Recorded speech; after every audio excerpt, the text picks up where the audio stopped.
Hello, happy Monday. Very excited. We have a new book.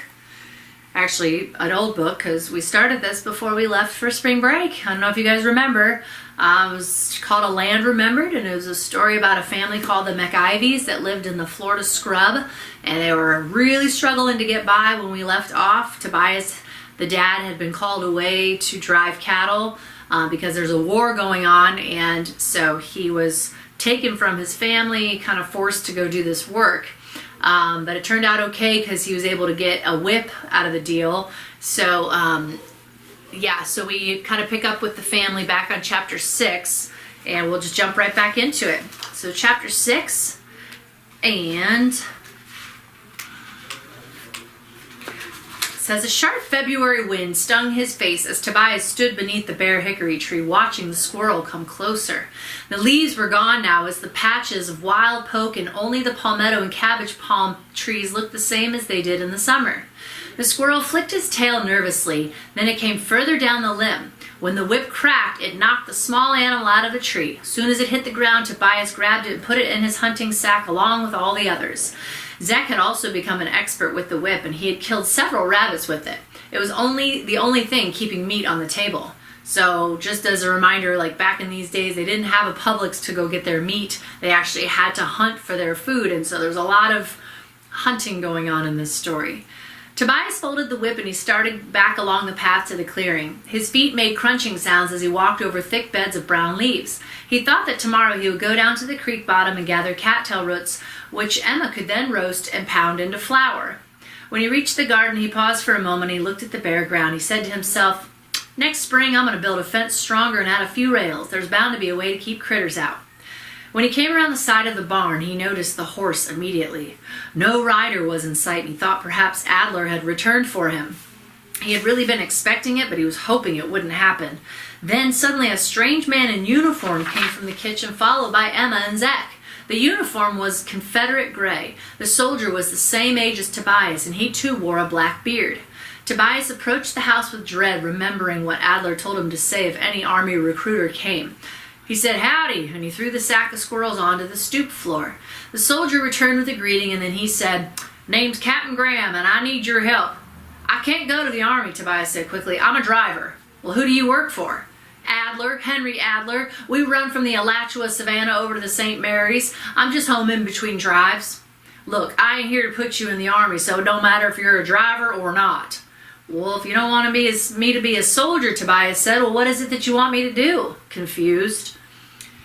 Cut logs for forts, cut logs for forts. The Federal have sent 35 troop ships out of Hilton Head. They'll land at the mouth of the St. John's, and then they're going to try to cut the state in two and stop the supply lines. Now, if they do that, there won't be no more cows heading north for you to even drive, and there won't be nothing more for the army men to eat. We're going to have to stop them or everything's going to be over. We got 2,000 troops ready now and 3,000 more on the way. We're making our stand at Olustee, a few miles east of Lake City, and we are in bad need of log cutters. Well, what if I don't want to go? Tobias said. Mister, there is a war going on right now. I don't know if you know that or not. This whole state is under martial law. If you refuse, I got the right to shoot you right here on the spot, and I'll do it too. So you ain't got no choice. Look, I ain't going to stand here and argue with you. Them federal troops could have already landed. Are you ready to go? Well, you done said I have no choice. Do I need to take along my shotgun? And I ain't got no horse. You don't need to take nothing but yourself. If it gets down to where you have to shoot, we'll get you a gun. And I've got a log wagon just up the north of here. You can ride from there. Tobias turned to Emma. Maybe I'll be back soon. Battle sure can't take as long as a cattle drive, he said.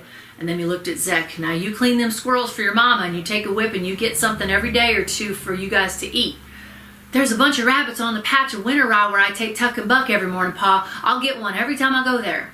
Tobias embraced Emma briefly. Then once again he followed a mounted rider across the clearing into the woods. Tobias passed down the line and was handed a tin cup of thin beef stew and a piece of black bread. Then he sat on a log and he started eating. A man beside him said, soldier told me that them federal troops was raided Baldwin and Gainesville and they took everything they could get their hands on, cows and horses and mules and corn and whatever. And they're on their way here now. It could happen tomorrow. Oh, I wish it would just be done with, Tobias responded, chewing on his tough bread. I've been here for 2 weeks and I'm ready to go home to see my boy and my wife.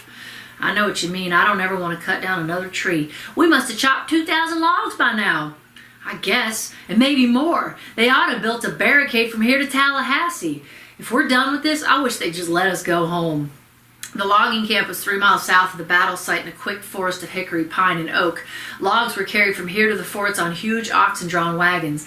Tobias finished his stew and said, "Did the soldier you talked to say how many federal troops there were?" "I don't know, maybe 5,500, I think he said." "Well, it's about even then. I guess the Rebs has got a good chance to win, but I just wish they'd get on with it. I need to get back to the scrub." It was just past noon the next day when the men finished loading up the wagon and they started north across an area of open meadow. Tobias stopped the oxen and said, "Look yonder over to the west. What are them soldiers doing?" A line of horses pulled cannons at the fast trot, and they were followed by cavalry and foot soldiers. "I don't know, but it looks like every man in the fort is hightailing it down here. Maybe they decided not to fight?" "Well, that don't seem likely," Tobias said. Then he looked to the east and he exclaimed, "Yonder! Look over yonder! There's the reason!" 3 long columns of federal troops were marching toward them, and the columns were flanked on either side by cavalry. Tobias said, "Good heavens, they're going to have their battle down here, not up there where we built all them barricades. We're going to be caught right in the middle of it." "I guess they couldn't direct the Federals where to fight," the man next to Tobias said. "But I'll tell you one thing for sure, we better be gone from here when they get down here firing them cannons at each other." "The woods," Tobias said urgently. "Run back to the woods. It's our only chance." One of the men cut the oxen loose from the wagon and they all ran back toward the line of trees. They were halfway there when the Confederate cannons started to belch out fire and smoke. This was returned instantly from the east. Shells dropped and exploded 50 yards north of fleeing men. When Tobias reached the woods, he ran right over a stump and fell hard on the ground. Then he crawled into a clump of bushes and watched as the tempo of cannon fire increased. The cannons continued to thunder for more than an hour before men in both armies rushed forward to meet each other. At one point, the advancing soldiers overran each other and formed one big mass of slashing swords and firing guns. It was impossible to tell one army from the other except for the color of the uniforms. As he watched the battle intensify, Tobias wondered what would happen if they were all dressed in overalls like he was. The plain was now engulfed with a low-hanging cloud of smoke, making it very difficult to see what was even happening. Once, a troop of Confederate cavalry rushed through the woods and jumped their horses right over the bush where Tobias was hiding. He wasn't sure if they saw him or not, or what they would do if they did see him. He knew there was no way for them to know what their own log cutters were looking like or hiding inside of these woods.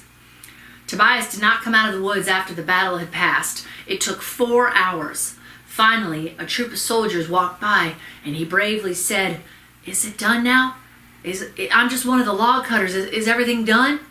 One of the Rebs said, "Yeah, we whooped them, but I don't think anybody cares what you do now, fella. You might as well just go on home." Tobias turned and ran back to the woods. He didn't stick around to see the man change his mind. He could see no sign of any other loggers, so he headed south. He walked over a mile when he cut around a canebrake and he found the horse. It was tied to the bush, and there was a rider lying on the ground wearing a blood-soaked uniform, dead. Tobias removed the pistol and the scabbard from the soldier's side, and then he unfastened the ammunition belt and he put it in the saddlebag. There was also a rifle strapped to the saddle. He said, "I'm sorry, fella. I might as well take this from you, but I want you to understand I ain't stealing from the dead. It ain't no use to you anymore, but it'll be a godsend for me out in the scrub. I'm not going to bury you in case they find you and send you back home. You'd probably rather be buried where your family is." He then searched the other saddlebag, found a knife and several tins of beef. He opened one can and he ate ravenously, washing it down with water from the soldier's canteen. Then he mounted the horse and rode south. All right, we'll stop there. Wow, so that's a lot. Unfortunately, it had to come at the cost of another man's life, but he has a rifle, a scabbard, which I think is another type of gun, a pistol, and a knife, and he's got several tins of beef and a canteen to hold water in, and a horse, most importantly. So, it's bad the way that he found it, but it's still necessary for him to have all that stuff. All right, so I'll read the second half of the chapter tomorrow.